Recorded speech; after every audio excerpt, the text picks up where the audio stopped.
চাই আছে time in আৰু লৈ আহিছো ষ্টাৰ্টছমেন প্ৰেজেণ্ট টাইম 8 বিগ ব্ৰেকিং। আজি উত্তপ্ত হৈ আছে অসম অৰুণাচল সীমান্ত আৰু তাৰ বাবে আজি দিনৰ 12 বজাত মন্ত্ৰী পৰাই এক বিশেষ সংবাদমেল সম্বোধন কৰিব। যিহেতু কালিৰ দিনটোত আমি দেখিবলৈ পাইছিলো যে অসম অৰুণাচলৰ সীমান্ত বন্ধ কৰি দিয়া হৈছিল, অৰ্থাৎ অৰ্থনৈতিক অৱৰোধ কৰা দেখিবলৈ পোৱা গৈছিলে। আজিৰ দিনটোত TMPK ধৰি বহুকেইটা সংগঠনে প্ৰতিবাদ কৰিছে আৰু তাৰ মাজতে দিনৰ 12 বজাৰ লগে লগে এক বিশেষ সংবাদমেল সম্বোধন কৰিব মন্ত্ৰী অতুল বৰাই। আৰু ইতিমধ্যে যেহেতু দেখিবলৈ পোৱা গৈছে যে অৰুণাচলৰ ফালৰ পৰা অৰুণাচলৰ দুৰ্বৃত্তই যি আক্ৰমণৰ লক্ষ্য কৰি লৈছিলে অসমৰ লোকক, আৰু তাৰ পাছতে এতিয়া আজিৰ দিনটোত এক গুৰুত্বপূৰ্ণ সংবাদমেলৰ সম্বোধন কৰা দেখিবলৈ পোৱা যাব মন্ত্ৰী অতুল। আমি জনাই আছো এই মুহূৰ্তৰ ষ্টাৰ্টছমেন প্ৰেজেণ্ট টাইম 8 বিগ ব্ৰেকিং। ভয়ংকৰ গুলীচালনাক লৈ উত্তপ্ত অসম অৰুণাচল সীমান্ত আজি উত্তপ্ত হৈ আছে আৰু 12 বজাত গুৰুত্বপূৰ্ণ বৈঠক সম্বোধন কৰিব মন্ত্ৰী অতুল বৰাই। আৰু যিহেতু আজিও উত্তপ্ত হৈ আছে সেই সীমান্ত, যিহেতু প্ৰতিবাদী সংগঠন TMPK ধৰি বহুকেইটা দলক আজি আলোচনাৰ কাৰণে আমন্ত্ৰণ জনোৱা হৈছে আৰু আলোচনাৰ প্ৰস্তাৱ দিছে সীমান্ত উন্নয়ন মন্ত্ৰী অতুল বৰাই। যিহেতু এক ভয়ংকৰ পৰিস্থিতি লোৱা দেখিবলৈ পোৱা গৈছিলে, TMPK অৰ্থনৈতিক অৱৰোধ কৰিছিল আৰু তাৰ পাছত এতিয়া TMPK সেই অৰ্থনৈতিক অৱৰোধ প্ৰত্যাহাৰ কৰিবলৈ আহ্বান জনাইছে। অৰুণাচল চৰকাৰে বিষয়টো আলোচনাৰ আশ্বাস দিছে অতুল বৰাই। আৰু বুধবাৰে পুৱাৰে পৰা সীমান্তত অৰ্থনৈতিক অৱৰোধ TMPK আৰু অসমীয়াৰ ওপৰত অৰুণাচল দুৰ্বৃত্তৰ গুলীচালনাৰ পিছতেই প্ৰতিবাদী কাৰ্যসূচী হাতত লৈছিলে TMPK আৰু ভয়ংকৰ গুলীচালনাত আহত হৈছিলে 18 জনকৈ লোক। আমি জনাইছো এই মুহূৰ্তৰ খবৰ আমি জনাবলৈ চেষ্টা কৰিছো। আজিৰ দিনৰ 12 বজাৰ লগে লগে গুৰুত্বপূৰ্ণ বৈঠকত বহিব মন্ত্ৰী অতুল বৰা।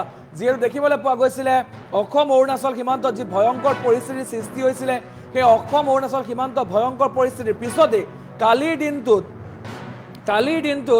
যিহেতু তাত অৱৰোধ কৰা হৈছিল, তাত অৰ্থনৈতিক অৱৰোধ কৰা হৈছিলে, যাৰ পিছতে এতিয়া TMPK ধৰি বহুকেইটা সংগঠনে তাত অৰ্থনৈতিক অৱৰোধ কৰিছিলে। আৰু তাৰ পিছত অৰুণাচল চৰকাৰৰ সৈতে বিষয়টো আলোচনা কৰিম বুলি আশ্বাস প্ৰদান কৰিছে অতুল বৰাই। সমান্তৰালকৈ আজি সকলোকে অৰ্থাৎ TMPK ধৰি প্ৰতিটো সংগঠনকে আমন্ত্ৰণ জনাইছে আজি আলোচনাৰ বাবে। যিহেতু বৰ্তমানৰ চেপা উত্তেজনা বিৰাজ কৰা দেখিবলৈ পোৱা গৈছে অসম অৰুণাচল সীমান্তত, যিহেতু বান্দৰদেৱা হওক বা যিসমূহ অসম অৰুণাচল সীমান্ত যি আছে, সেই অসম অৰুণাচল সীমান্ত সময়ত বৰ্তমান যথেষ্ট ভয়াৱহ পৰিস্থিতি ধাৰণ কৰা দেখিবলৈ পোৱা গৈছে।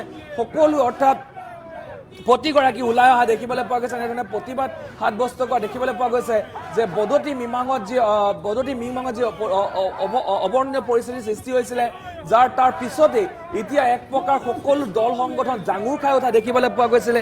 চৰকাৰক এই সন্দৰ্ভত বিহিত পদক্ষেপ গ্ৰহণ কৰাৰ দাবী জনাইছিলে। আৰু তাৰ পাছত আজিৰ দিনটোত মন্ত্ৰী যি সীমান্ত সুৰক্ষা মন্ত্ৰী সীমান্ত মন্ত্ৰী অৰ্থাৎ যিগৰাকী অতুল বৰা, সেই অতুল বৰাই আজি এক বৈঠকৰ আয়োজন কৰিছে। আৰু সেই বৈঠকলৈ প্ৰতিগৰাকী সংগঠনৰ নেতা কৰ্মীক তাত আমন্ত্ৰণ জনাইছে। যিহেতু আলোচনা কৰিম বুলি কোৱা হৈছে, যিহেতু সীমান্ত উন্নয়ন মন্ত্ৰী অতুল বৰাই আলোচনা কৰিম বুলি কৈছে আৰু এই সন্দৰ্ভত আশ্বাস প্ৰদান কৰিছে যে এই সন্দৰ্ভত বিহিত ব্যৱস্থা গ্ৰহণ কৰিব চৰকাৰ। আমি জনাইছো এই মুহূৰ্তৰ এই খবৰ আমি জনাবলৈ চেষ্টা কৰিছো। আজিৰ দিনৰ 12 বজাত সীমান্ত উন্নয়ন মন্ত্ৰী অতুল বৰাৰ বৈঠক, আৰু দিনৰ 12 বজাৰ লগে লগে গুৰুত্বপূৰ্ণ বৈঠকত বহিব মন্ত্ৰী অতুল বৰা। যিহেতু ধেমাজিত হ'ব এই গুৰুত্বপূৰ্ণ বৈঠক, ধেমাজিত মিলিত হ'ব এই প্ৰতিবাদী সংগঠন TMPK ধৰি বহুকেইটা সংগঠন তাত আহিব আৰু ধেমাজিত এই বৈঠকখন অনুষ্ঠিত কৰা হ'ব। আৰু ইতিমধ্যে সকলো সাজু হৈছে, কিন্তু তাৰ মাজতে ক'ব লাগিব কিন্তু আজিও কিন্তু অপৰিৱৰ্তিত হৈ আছে এই অসম অৰুণাচল সীমান্ত, কিন্তু উত্তেজনা আজিও চেপা উত্তেজনা বিৰাজ কৰা দেখিবলৈ পোৱা গৈছে। প্ৰতিগৰাকী লোক ওলাই আহিছে সেই দুৰ্বৃত্তৰ উচিত শাস্তি বিচাৰি, প্ৰতিগৰাকী লোক ওলাই আহিছে যিহেতু কঠোৰতকৈ কঠোৰ শাস্তি বিচাৰিছে। প্ৰতিগৰাকী লোকে চৰকাৰক আহ্বান জনাইছে যে কঠোৰতকৈ কঠোৰ শাস্তি প্ৰদান কৰিব লাগে।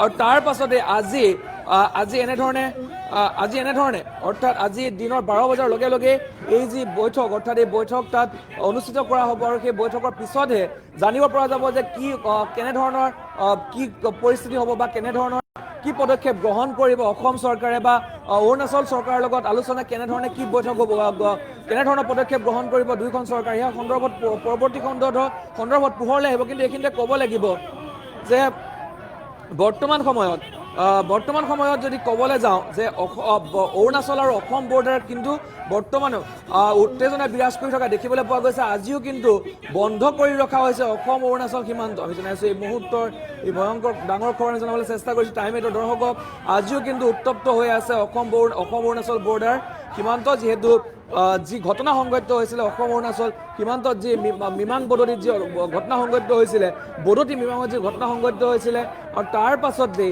এতিয়া প্ৰতিগৰাকী লোক ওলাই আহিছে যে সেই দোষী যিসকল দোষী বা যিসকল দোষী বুলি চিনাক্ত সেইসকলৰ ওপৰত এক বৃহৎ একশ্যন ল'বলৈ প্ৰতিগৰাকীয়ে বিচৰা দেখিবলৈ পোৱা গৈছে আৰু এক প্ৰকাৰ অৰ্থনৈতিক অৱৰোধ কৰা দেখিবলৈ পোৱা গৈছিল আৰু আজিও কিন্তু সেই অৰ্থনৈতিক অৱৰোধ আজিও চলি আছে আৰু 12 বজাৰ পিছতহে পৰৱৰ্তী পদক্ষেপ জানিব পৰা যাব কিয়নো প্ৰতিবাদী সংগঠন TMPকে ধৰি বহুকেইটা সংগঠনক আজি আমন্ত্ৰণ জনাইছে এই বৈঠকলৈ আৰু সেই বৈঠকৰ পিছতহে পৰৱৰ্তী সময়ত কি পদক্ষেপ গ্ৰহণ হ'ব সেয়া জানিব পৰা যাব আৰু এতিয়া অপেক্ষা মাত্ৰ 12 বজাৰ সেই গুৰুত্বপূৰ্ণ বৈঠকলৈ